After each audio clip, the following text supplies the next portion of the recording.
The world outside, honestly, to me, didn't exist. It was just home. I wanted to get out. I just wanted to leave to see what's outside the Marshall Islands. I think at that point, I had wanted to do something different. I wish I'd talked more to folks that had careers and just ask questions and see what a day-to-day in those different roles would look like. You're listening to the Provider Pulse series from the Ethnomed podcast.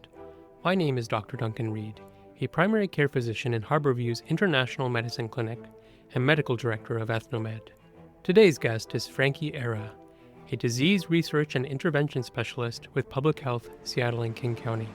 Franky grew up on Majuro, the capital of the Marshall Islands, a chain of 29 coral atolls and 5 main islands scattered across the Pacific Ocean between Hawaii and Guam. From childhood in a tight-knit island community to his journey across the United States, from Indiana to Washington State, Franky's story traces the path of many Marshallese, a search for opportunity, connection, and access to healthcare. In this episode, Franky reflects on his childhood in the islands, his path through education, and the sense of purpose he's found in tuberculosis prevention work. Can you say the islands in the archipelago that you can remember? Epewan namri kele chelu ailinga chapat namo lip kwadalen ujai na woto rongola bigini and awelak. That's just one chain in the 2 chains of the Marshall Islands. My name is Franky Erra. I'm originally from the Marshall Islands. I grew up on Majuro. And what do you do now?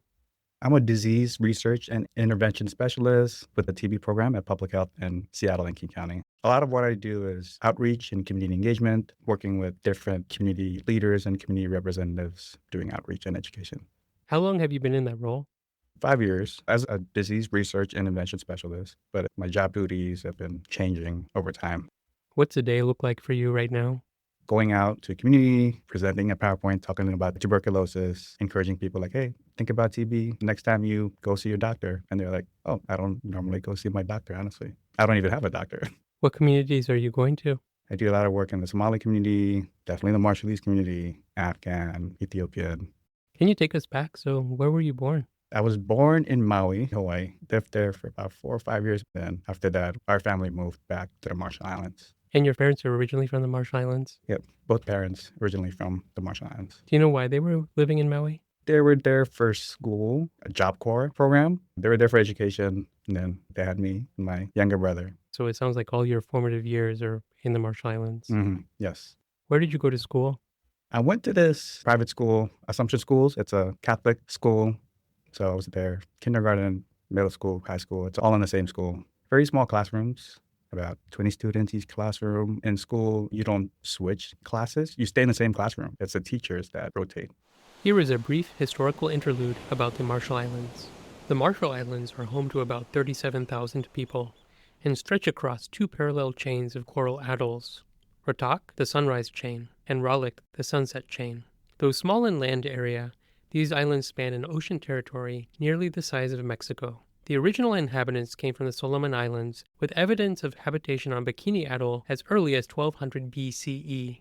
The Spanish first visited the Marshall Islands in 1526, though there was not a sustained European presence until the 19th century, when German trading firms dominated local trade of copra, the dried meat of coconuts. At the outbreak of World War I, Japan invaded and occupied the German-held Marshall Islands in 1914. These were fortified during World War II until the U.S. captured them in 1944. After the war, the United States administered the islands under the Trust Territory of the Pacific Islands. Between 1946 and 1958, the U.S. conducted 67 nuclear tests on Bikini and Rongelap atolls, including Castle Bravo, a hydrogen bomb 1,000 times more powerful than the nuclear bomb used in Hiroshima. Entire communities were displaced. Generations have lived with elevated rates of thyroid disease and cancer. In 1986, the Marshall Islands became self-governing under the Compact of Free Association, or COFA, allowing citizens to live and work freely in the U.S., while the U.S. retained defense rights and provided economic aid. Marshallese are allowed to live, work, and study in the United States indefinitely without a visa and are considered non-immigrants. Marshallese in the U.S. were no longer eligible for Medicaid starting in 1996, though access was restored in 2020. Medicaid benefits are now set to expire again in 2025. Now let's get back to our interview with Franky.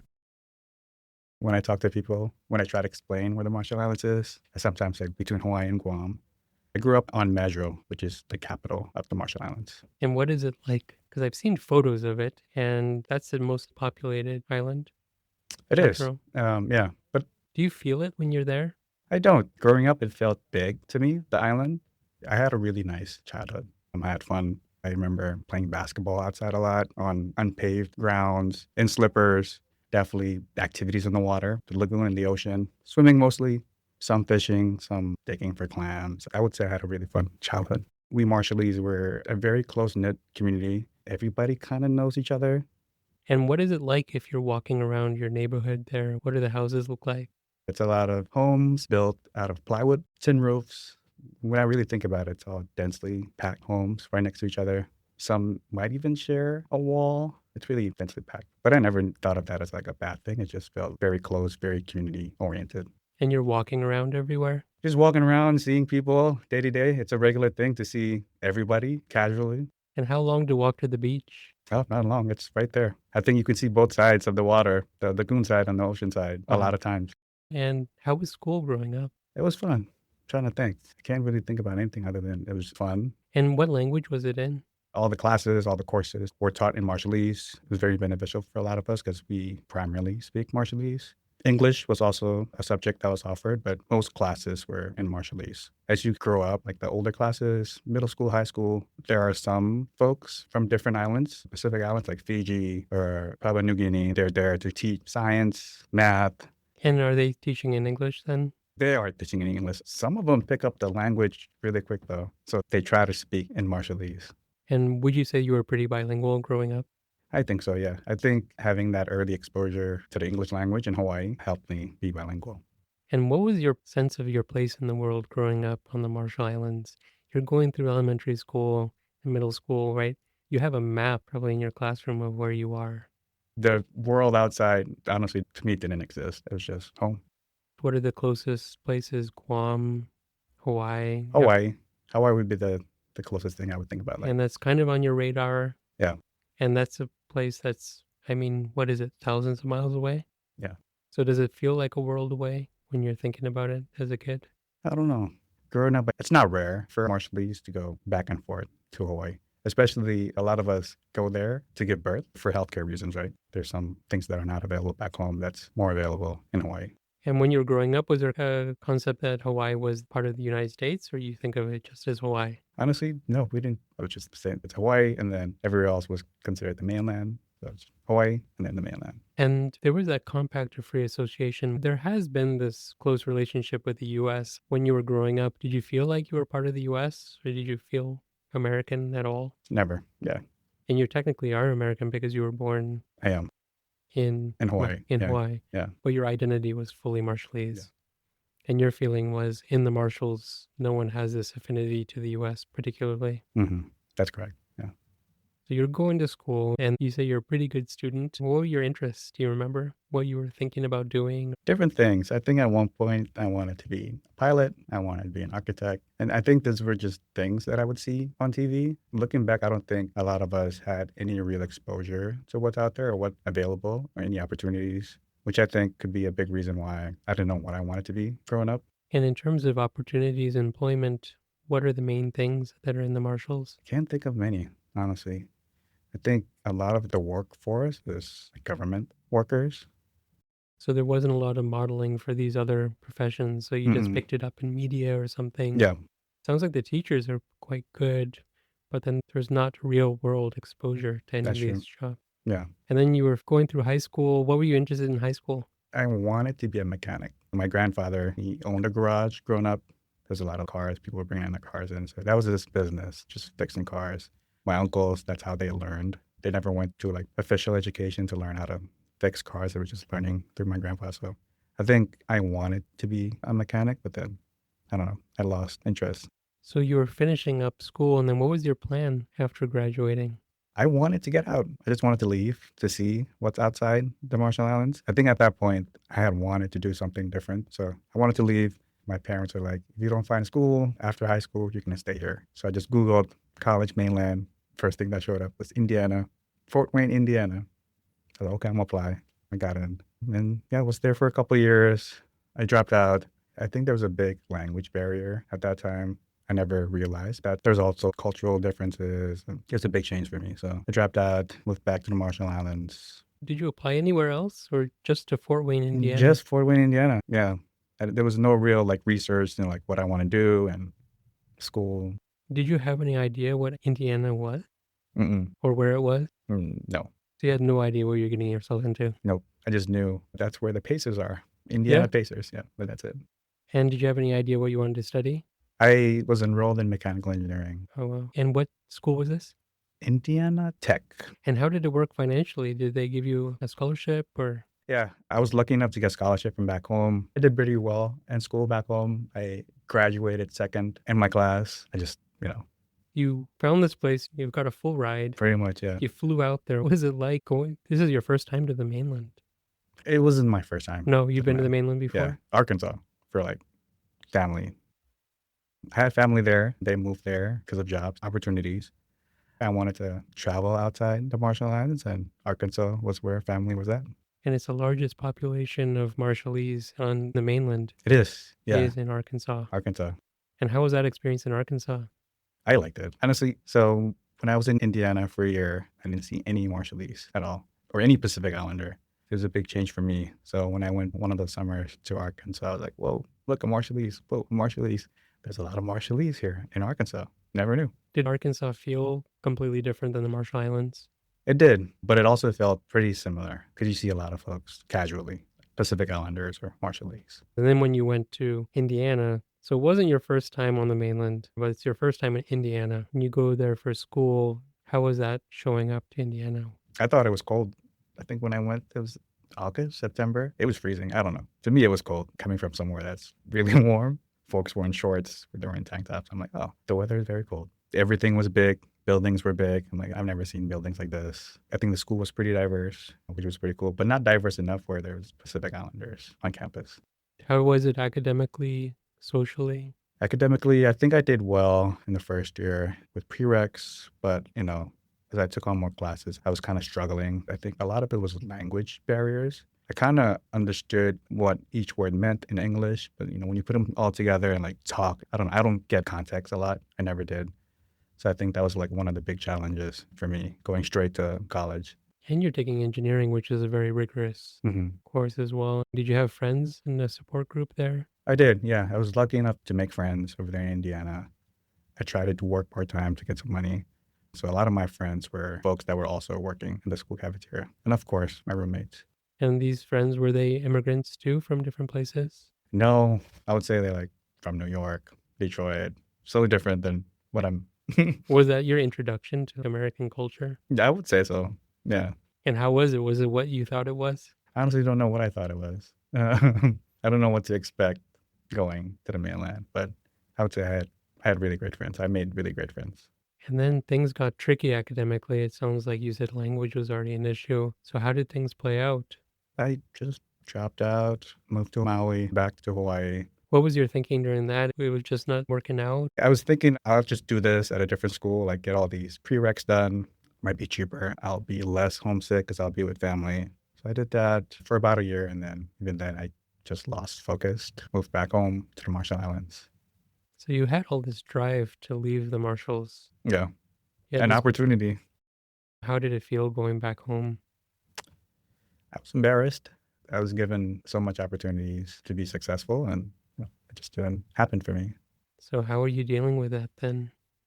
I was lucky somebody had given me a job to do environmental work, conservation. So a lot of it was coordination and implementation of projects. So I think that motivated me again. Like, I can still do this. I can still do something. One of the projects was for food security. We were trying to plant more breadfruit. It was a big source of food, but also a source of income for a lot of the islands, all of the small atolls in the Marshall Islands. So the project was planting a lot of breadfruits, getting support from the college, how to make sure that what you plant grows. I want to say there's a lot of opportunities for jobs. So I think for a lot of folks outside of Majuro, income depends on the vegetation, right? So it's breadfruit, a lot of coconuts, right? And then a year into that, I had to move. Why? For medical reasons. There are things available here in Washington, services that are not available back home. So how did you end up deciding to move to Washington? Family, yeah. I had some family here in Washington, so that was really the only reason why. And did you end up moving here with family too at that Yes, time? So you had your own family there. I had my own family over here. So where did you arrive? Auburn, yeah. It was a big change for me, honestly, still. Even though I'd been here, I've been to the mainland before.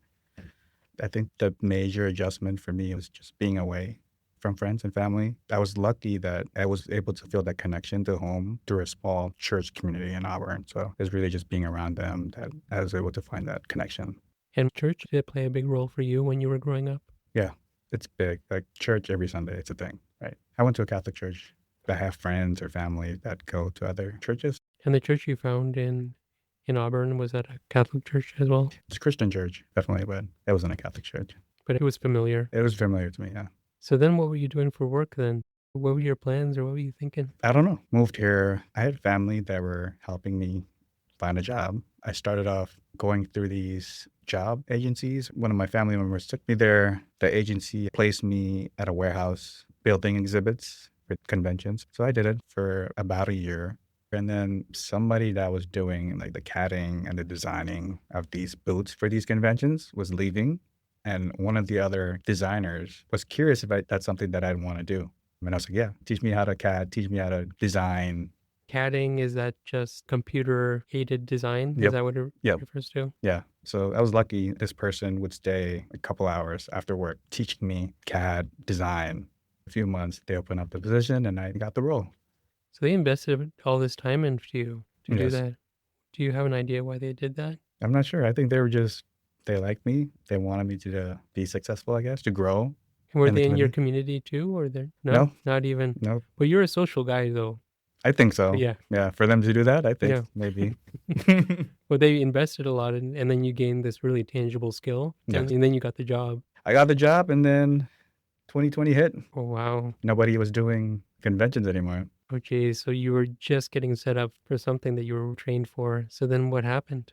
Yeah, we got laid off. It started really slow, actually. We started doing stuff at home. And then when they found out that people are not doing conventions anymore, I was laid off. Then what happened? So I was unemployed for a few months. There was stuff going on in the community, like COVID-related work. So they were looking for volunteers to distribute food, PPEs. So I kind of filled my time volunteering. And it was through that one of the directors with the nonprofit that I was helping out with, they knew that public health was hiring for contact tracers. And they were looking for a Pacific Islander to fill that contact tracing role. So the director was like, hey, go for this and see if you'll get hired. And I started working in public health as a contact tracer in 2020 or 2021.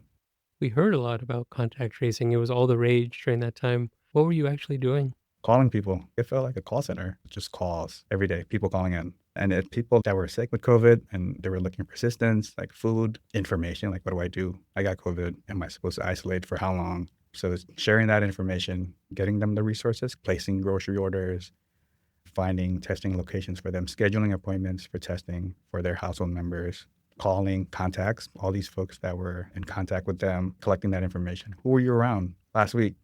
It's my cousin, them. Here are their numbers. And how were people doing? Were people scared when they're calling into you? Yes, there were a lot of folks that were scared. I remember calling contacts or people that were exposed. I remember them picking up my calls and were just skeptical, like, why are you calling me? And I'm like, oh, somebody told me you were exposed to them. Or if it's somebody that's sick, we also get a list of everybody that's been sick with COVID. So we call them, share education, share information, and connect them to resources. So a lot of calls were folks like saying, why are you calling me? Because we're saying, are you this person? You know, you're on this list, you got COVID. Can you confirm your date of birth? Because we got to make sure it's you to share more information. They're like, what? I'm not going to share my birthday with you. That's weird. And these were people from all communities, is that right? They All weren't communities. just specifically No. Pacific Islander. And how was this job? How was it feeling? Because this was an uncertain time, I think, for everyone. Did you feel like you were a part of helping people out? I did. Yeah. Sharing that information, there was a lot of questions from community and a lot of folks were looking for resources. It was so early on that a lot of folks were looking for isolation spaces. So even that was connecting them to hotels for them to isolate.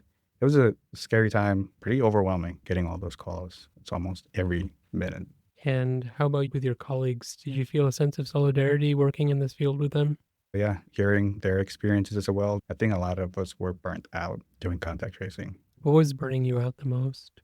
I think hearing people's experiences, like them being scared, what am I going to do? I'm scared. I got COVID. How is my family? How are they going to be now that I'm sick with COVID? There's just hearing a lot of those experiences.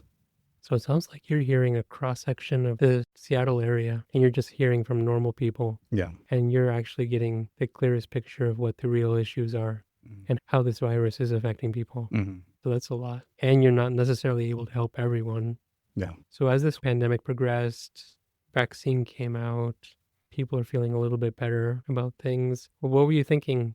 I'm going to lose my job. It looks like things are getting better. Things are getting more stable. I might lose my job pretty soon. I don't know what I'm going to do.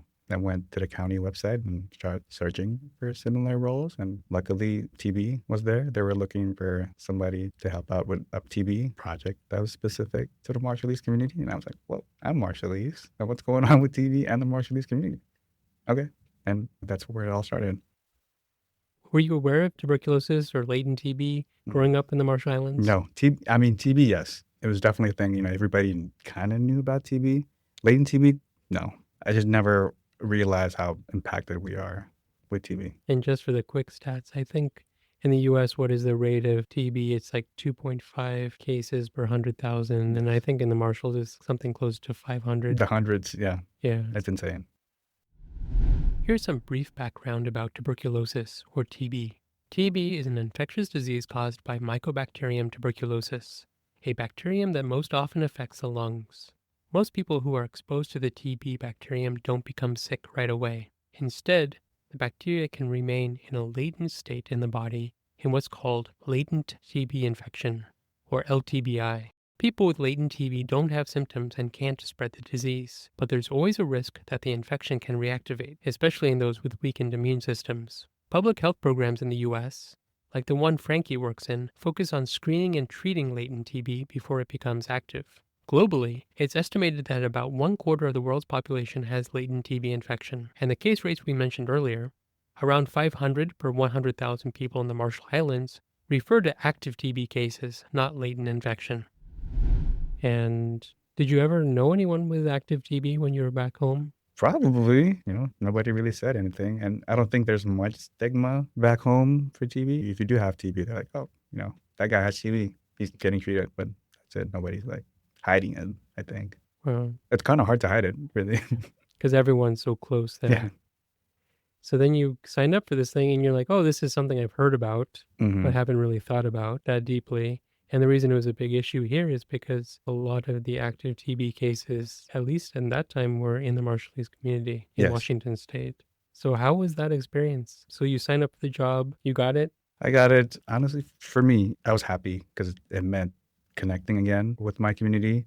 When I was working in the warehouse with the food designing, I was pretty isolated from the Marshallese community. Even though there was church, that was the only thing. I still felt like I was pretty isolated. So when I had that opportunity to do work in the Marshallese community, I was kind of happy to start doing work, helping folks. I felt like I was doing something meaningful.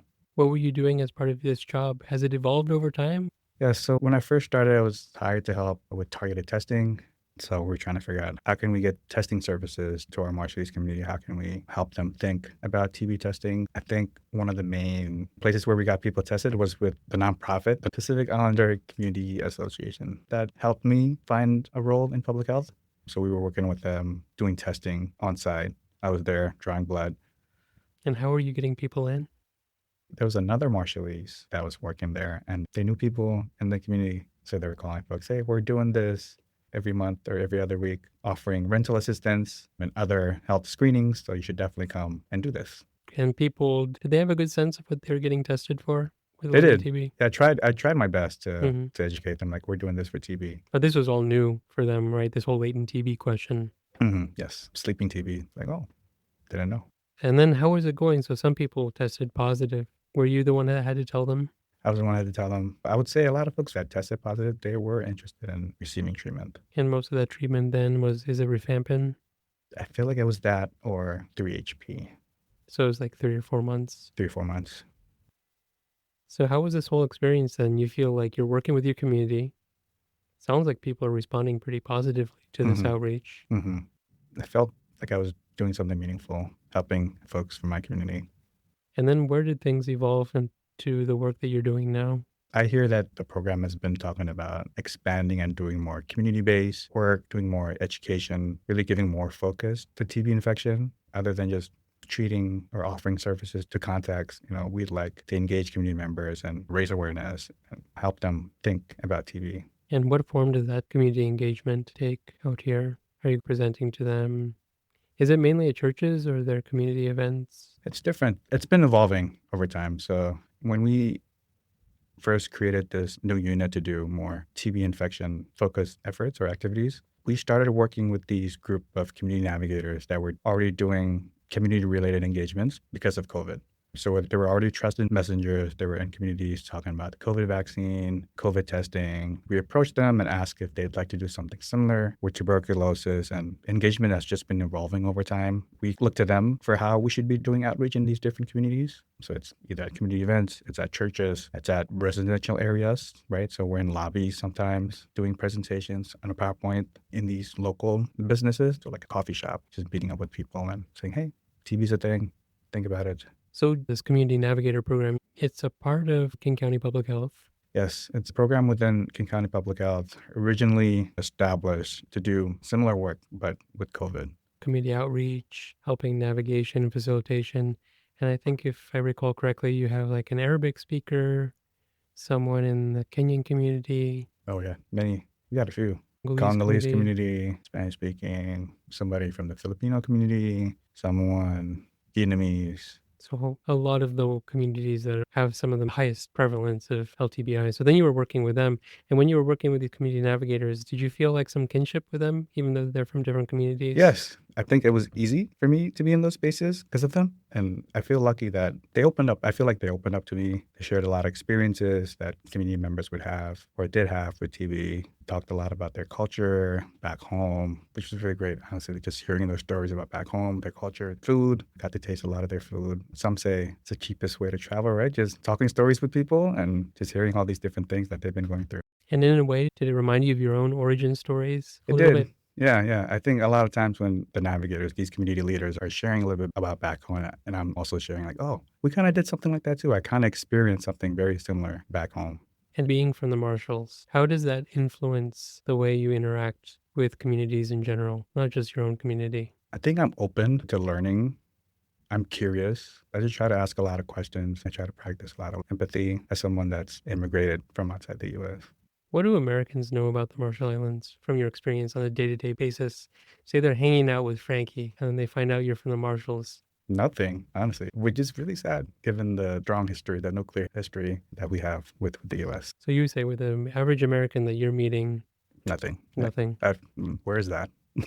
I think that's one of the main responses I get. Where is the Marshall Islands? And what do you tell them, or what information do you provide to them? Not much really, other than it's just a little bit past Hawaii, keep traveling south.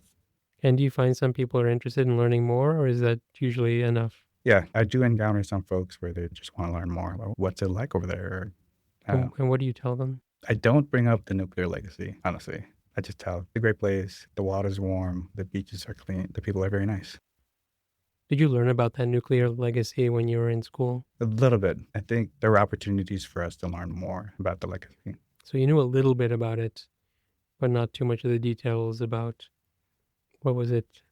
There was 2 initial hydrogen bombs that were tested in Bikini Atoll, I believe. Yeah, I think that all that information is available, but I still think that there's still an opportunity for us to learn more about the specifics, like have that be a regular thing in classrooms, right? And I appreciate you introducing me to that history, because when we talk to providers at Harborview about it, we ask who's taking care of a Marshallese person, everyone raises their hand. And then I ask them, what do you know about the Marshallese people? And most people know they speak Marshallese. And then there's a few people, usually from the older generations, that know the nuclear history. But even with doctors that are taking care of these patients, nothing. So we've made it like the staple. I know that you had to sit through a lot of those talks. But I'm really appreciative of you opening my eyes to that story. And I think it's so important. I think that story is emblematic of the lack of curiosity and the lack of knowledge that Americans have, not just about the Marshall Islands, but about every group of immigrants that they encounter. And then the other additional point is that ignorance actually has consequences, very practical consequences as a physician. I really appreciate your openness and your kindness easing us into understanding that history because I think it's so profoundly important. Right. Yeah, because it can show why there's mistrust, right? It's not that we just don't care. I think a lot of times our community members are missing appointments. I don't think it's that we don't care about what's going on. It's that mistrust plays a big part. And how's the community doing now, would you say? I still think there's a lot of opportunities for us to think about health, to think about all these other things. For a lot of us, we've moved here, we're working now, we're receiving paychecks, right? But there's still a lot of opportunity for us to be in a better place. What is your identity now that you've been living out here for a while, but you spend your really formative years in the Marshall Islands? Are you still a Marshallese guy? I still see myself as a Marshallese guy. Yeah. Yeah. I don't think I've ever claimed to be American Marshall. I think I would still say I'm Marshallese. And what do you think for a lot of the community members that were at least born there? Do they still feel like that Marshallese identity is the main identity they have? Yes. What advice would you have to a young guy that's just like a young Franky in Majuro right now, who's 16 or 17, who's thinking about becoming a mechanic? Saw on television that you can be an architect or these things. Seeing the path that you've gone through so far, what would you say to that kid? I would say don't rush. I think I was rushing to leave, and it was just wherever I ended up, I wish I had done more research and, be intentional about what I wanted to do, right? I wish I had the exposure, like what's out there, what opportunities are available for me. Yeah, I wish I'd talked more to folks that had careers and just ask questions and see what a day-to-day in those different roles would look like. Yeah, I just wish I approached folks that were actually in careers and try to gain more exposure. How about the Marshallese youth here? It sounds like there might be an opportunity to have some mentorship or to reach out to them and get them exposure to the various different professions and what it takes to go into them. Yeah, honestly, I think a lot of the youth here are not exposed enough to know what's out there. We still stay in these communities in our circles. I think it'd be the same message, right? Go out there, try to gain some exposure, talk to people. And I don't know how, but just try to gain these exposures, see what's out there. I wonder if there's a way that we can even just go interact with some of the young people in those communities, though, too. Right. And I guess that could be the question, right? How can the youth get exposure? Like, yeah, hey, it's available. What does being a physician look like? I'd be really interested in working with you on that. There was a radiologist that was here. His parents were refugees from Vietnam. He's very dedicated to going out to middle schools and high schools and just meeting kids and just telling them about what he does and starting to think about the things you need to do in school to get there. You can listen to our interview with Dr. Ethan Hua on Provider Pulse episode 15. So I think if there is an interest in the Marshallese community, I think that would be a great thing to do. Because it sounds like a young Franky Erra would have benefited from that, right? If someone just said, hey, like, this is what a physician is, maybe a good undergrad that you could go to, these are the steps, or an engineer or any of those things. You have a good head on your shoulders, but then like all the pieces were just so complicated to put together. Yeah. At the clinic, when the doctors are talking about patients doing their diagnosis and evals, I'm like, wow, they're so cool to know all these things and to do all these things. It seems pretty cool. I think this is something that I might have been interested in if I was exposed to that work. So I think it'd be great if we could do something for the youth here. The Marshallese community is such a unique population, and I think such an important one here. We're so grateful to the Marshallese community, I think, just for raising awareness about this latent TB and how to think about it. Do you go back to the Marshalls at all? Rarely. It's just so expensive. The ticket's $4,000 for a round trip. So 5 hours from Seattle to Hawaii and pretty much another 5 to Majuro. When you go back, is it like home or what does it feel like now? Yeah, it feels like home. Still home. Yeah, still feels like home. Feel safe. Franky Erra's story reminds us that migration isn't only about distance. It's about continuity. From the coral atolls of Majuro, the clinics of Seattle, his path carries the rhythm of home, close-knit community, faith, and service. Today, he's helping others navigate a health system far from the islands, yet rooted in the same values that shaped him.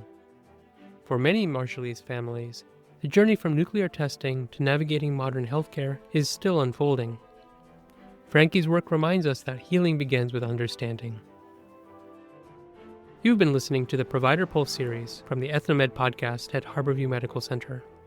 Special thanks to Franky Erra, the Pacific Islander Community Association, and Public Health Seattle-King County for leadership in health outreach. If you'd like to learn more about tuberculosis in the Marshallese community, check out our Marshallese TB cultural profile on the Ethnomed website. I'm Dr. Duncan Reed. Thank you for listening, and see you at our next episode.